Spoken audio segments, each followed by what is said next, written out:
line or subway train into the loop, you have direct access to Chicago's central business district, as well as transfer points allowing you to travel from line to line with ease.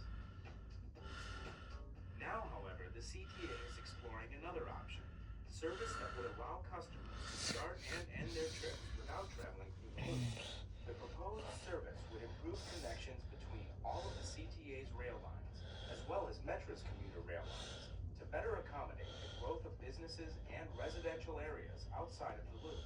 The Circle Line is slowly taking form, thanks to a lot of community input and extensive research conducted by the CTA.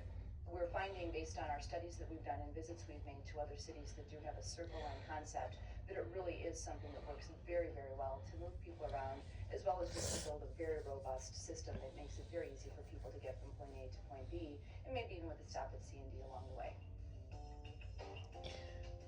Of course, establishing a Circle Line, whether it's through new transit service or by expanding existing service, is a lengthy process, which begins years in advance of actually seeing those plans become reality. The CTA is currently in the alternatives analysis process for the Circle Line project, which is just one of several steps necessary for securing funding from the Federal Transit Administration's highly competitive New Starts grant program.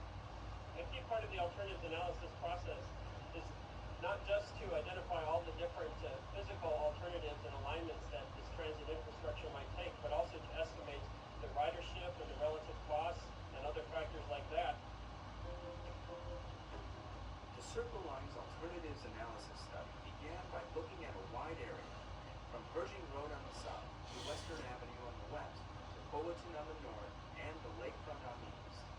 Through the analysis that's been done so far and incorporating the public input that's been provided, the corridor that is being looked at most closely runs along Ashland Avenue, roughly between Archer Avenue on the south and North Avenue on the north.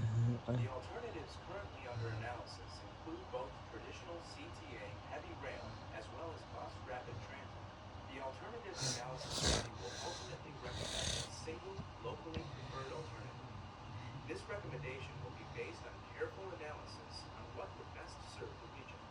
This is a major capital undertaking. It'll be an enormous investment for our system. This project not only involves improving existing infrastructure, but also adding new infrastructure, new track, and new stations serving the city in ways that are not presently available.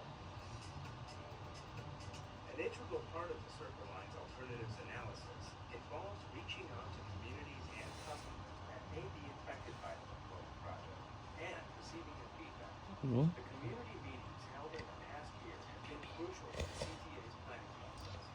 Those community meetings were very informative in that they were able to not only inform us about what people's needs and concerns were, but folks asked a lot of very good questions that help us refine the direction that we're going with the project. The CTA is continuing to seek community input on the Circle Line.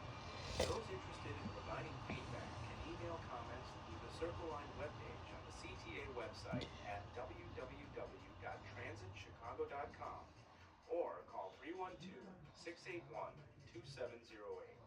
Community input is a key part of helping the CTA plan for the future. Throughout the process, we encourage people to remain in touch with us, whether they go to our webpage to see what's going on, come to our community meetings, or even just send us their comments or questions.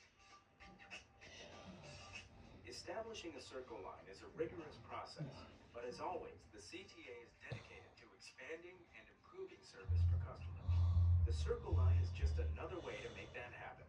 The CTA will continue to obtain public input before recommending a preferred alternative and beginning detailed environmental studies and design work in the years ahead.